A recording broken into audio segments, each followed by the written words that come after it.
The world outside is a symphony of noise, but in this room there is only the quiet rhythm of your own breath.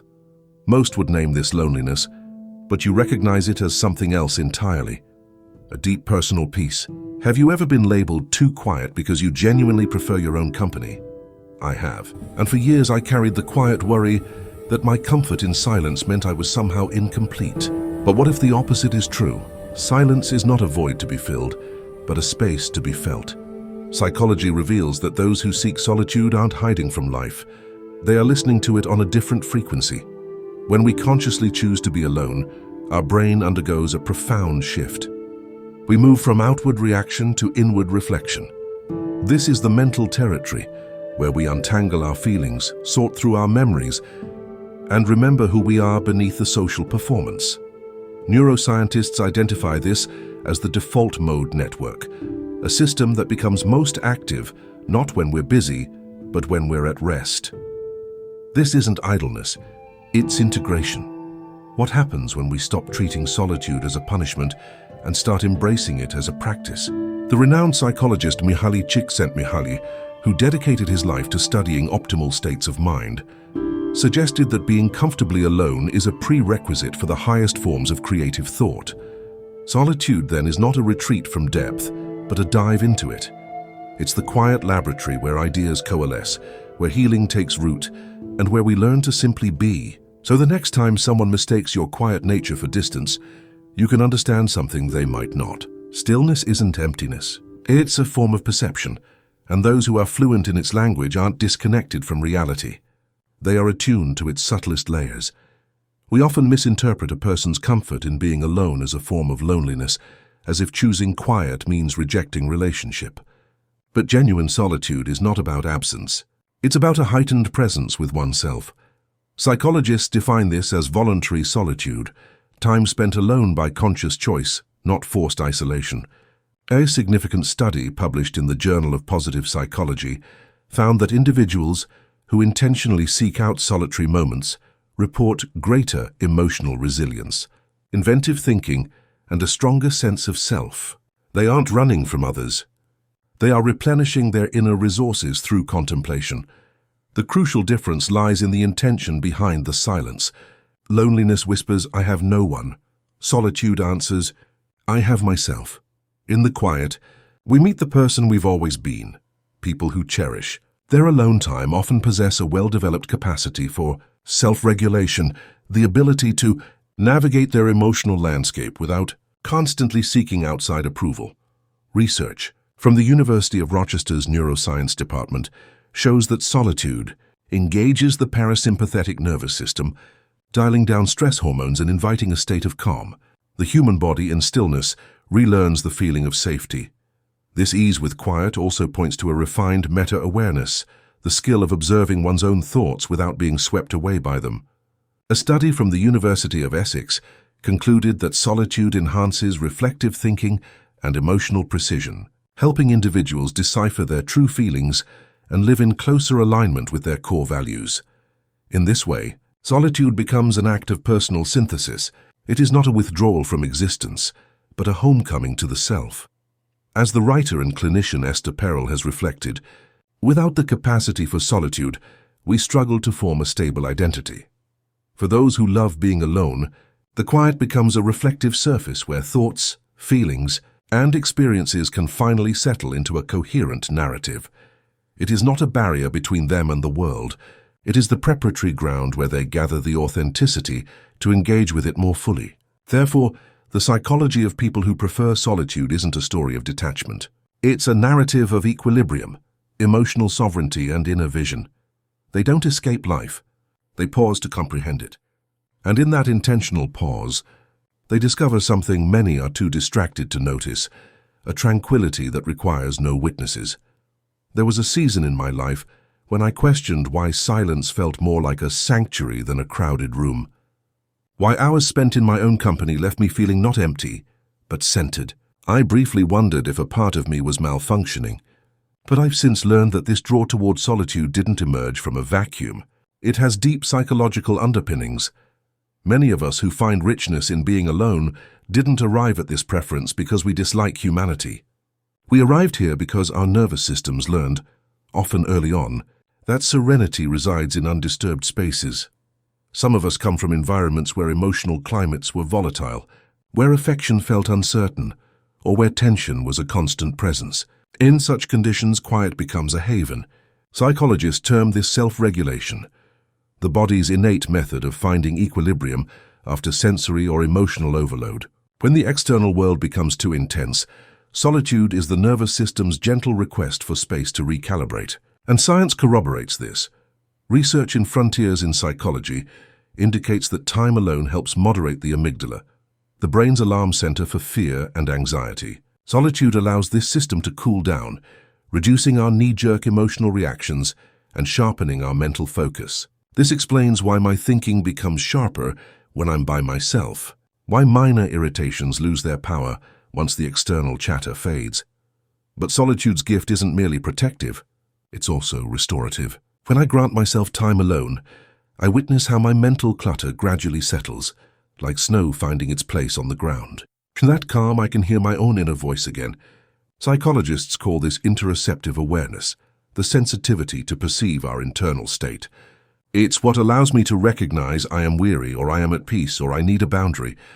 Over years, this awareness matures into a form of emotional intelligence, knowing what I feel before that feeling dictates my actions.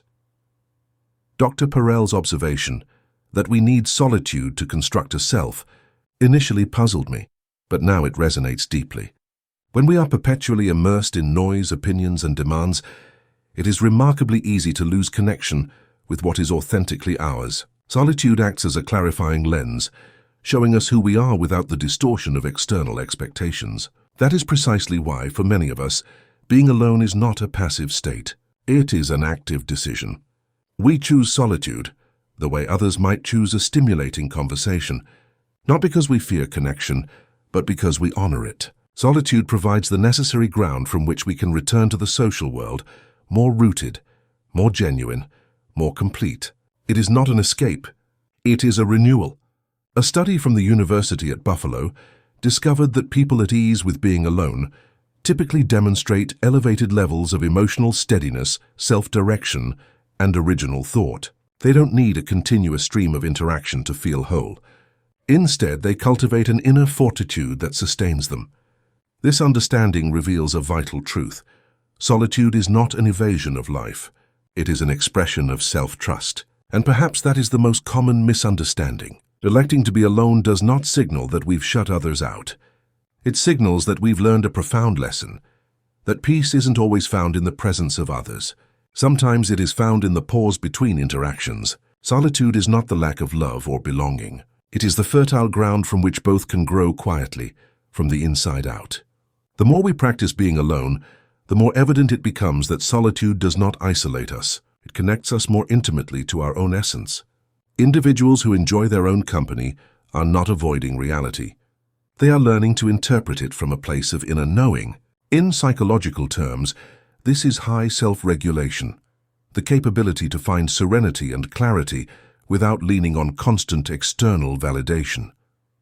Work by Dr. Richard Davidson at the University of Wisconsin-Madison revealed that people who regularly welcome solitude show more robust activity in the prefrontal cortex, the brain region governing emotional management and thoughtful reflection. In other words, solitude trains the mind to remain anchored even when life's waters become turbulent. When we are alone, our brain transitions into a distinct mode, one focused on synthesis and insight. Neuroscientists at Yale identified this as the default mode network, the brain circuitry that sparks to life when we are not focused on the outside world, but are instead daydreaming, reflecting, or thinking deeply about our own lives. Studies confirm that solitude fortifies this network, aiding us in structuring the thoughts and feelings that often get lost in the daily din. That's why the quiet doesn't feel barren. It feels vibrant. Our minds aren't powering down. They are rearranging, making sense, and forging meaning. Solitude also deepens self-knowledge. Without endless distractions, we start to detect our emotional tides, what depletes our energy, what restores it, what we hold as truly important. Psychologists describe this as metacognition, the practice of witnessing our thoughts without being enslaved by them. Over time, this practice builds authenticity. We cease performing a role and begin understanding our true nature. We start making decisions that are congruent with who we are, not who we believe we are supposed to be.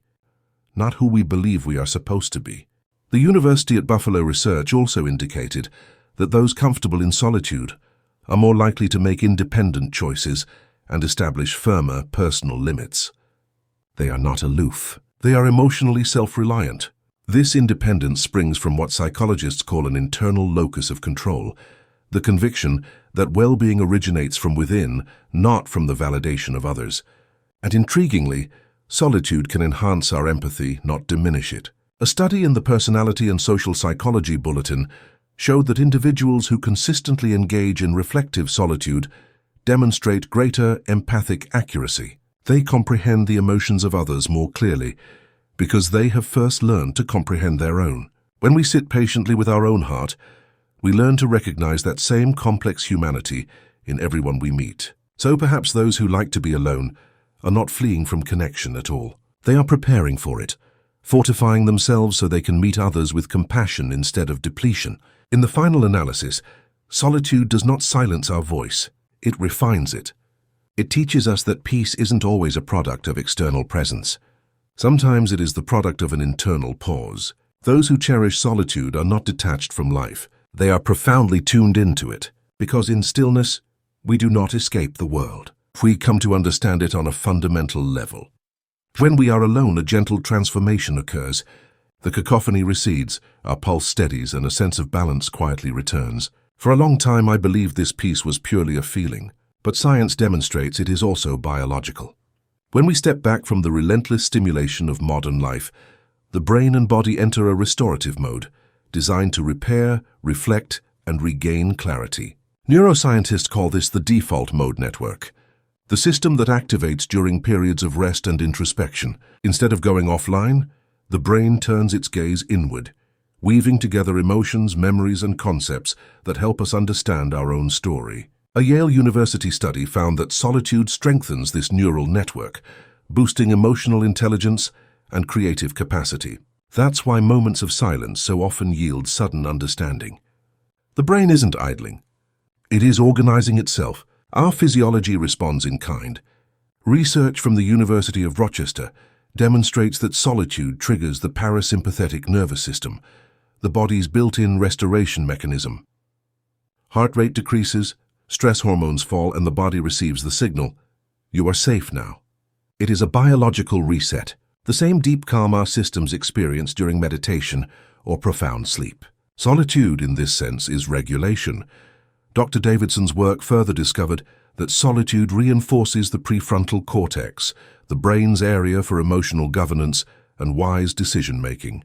This may be why quiet time helps us choose our responses, instead of being hijacked by our reactions. Over years, this strengthens what psychologists term intrinsic regulation, the ability to restore our own balance from the inside rather than chasing it through distractions or the approval of others. Psychologists have found that people who regularly dedicate time to reflective solitude tend to exhibit lower anxiety, greater innovative thinking, and higher adaptability. A study in Frontiers in Psychology confirmed that solitude improves cognitive flexibility, our mind's ability to shift perspectives and think more inventively. It is as if quiet intervals give the brain the room to reset its emotional guidance system. Even creativity flourishes here. Dr. Csikszentmihalyi, in his research on flow states, noted that genuine creativity emerges when the mind is both relaxed and focused, a condition that solitude naturally fosters. In silence, alpha brain waves increase, imagination stirs, and ideas begin to flow without force.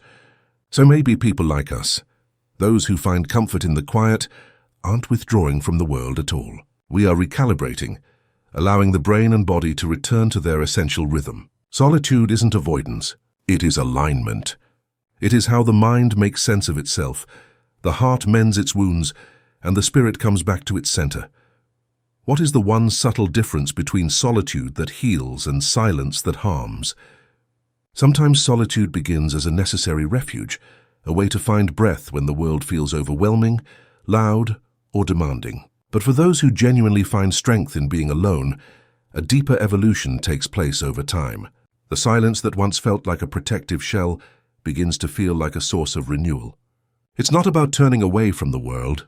It's about turning toward the truth of who you are. Psychology names this process emotional regulation through self-reflection, the capacity to face our inner experiences from a place of safety rather than avoiding them. Initially, being alone can feel unsettling. The quiet amplifies what we typically mask with activity, the uncertainties, the sorrows, the words left unspoken. Yet, it is within that discomfort that something authentic starts to unfold. According to a Harvard study, periods of deliberate silence stimulate the insula, a brain region linked to emotional awareness and compassion. In simple terms, solitude doesn't deaden us to feeling. It sharpens our perception of what we feel. It helps us hear our emotions not as disruptive noise, but as intelligent signals guiding us back to equilibrium. People who enjoy being alone often cultivate this awareness intuitively. They learn that silence can be a mirror, reflecting back the parts of themselves that are asking for attention, kindness, or release. In solitude, emotions cease to be chaotic forces. They begin to communicate. Anxiety becomes a message asking for rest. Sadness reminds us of what we deeply care about. Even anger can reveal where our boundaries have been compromised. This emotional lucidity, psychologists explain, is a hallmark of high self-regulation, the skill to remain centered and calm without relying on external reassurance. The more we lean into solitude with intention, the more it transforms from a place of hiding into a place of meeting. Not a meeting with others, but a meeting with ourselves. The influential psychologist Carl Rogers once said, "The curious paradox is that when I accept myself just as I am, then I can change." That very acceptance is what solitude patiently teaches. It grants us the permission to stop performing and to simply exist. Neuroscience supports this too. When we rest in reflection, the brain's default mode network activates, assisting us in processing our experiences, integrating our emotions, and forging a more cohesive sense of identity. In this way, solitude becomes a dynamic process of healing. It is not a hiatus from life, but a quiet realignment. It allows us to digest the emotional residue that constant social engagement often leaves behind. For people who enjoy being alone, stillness is not a deficiency of connection. It is a different dimension of connection, one that begins within before it extends outward. And with time, the relationship with solitude matures. What once felt like loneliness transforms into groundedness. The quiet isn't hollow. It is rich with contemplation, feeling, and a gentle, knowing acceptance. As we cease fleeing from ourselves, we begin to listen more profoundly. Healing, it turns out, doesn't always arrive with dramatic fanfare. Sometimes it appears as a whisper, the kind that says, "You are safe here. You can rest." And that is the quiet truth about people who like to be alone. They aren't detached from the world. They have simply learned that all lasting peace begins within. That solitude is not separation, but the sacred space where the self is finally fully recognized. If this reflection resonated with you, please give it a like. It truly helps support this channel, Wines of Thought, and allows us to create more content that explores the inner landscape. What single insight about solitude will you carry with you from today? Will you carry with you from today?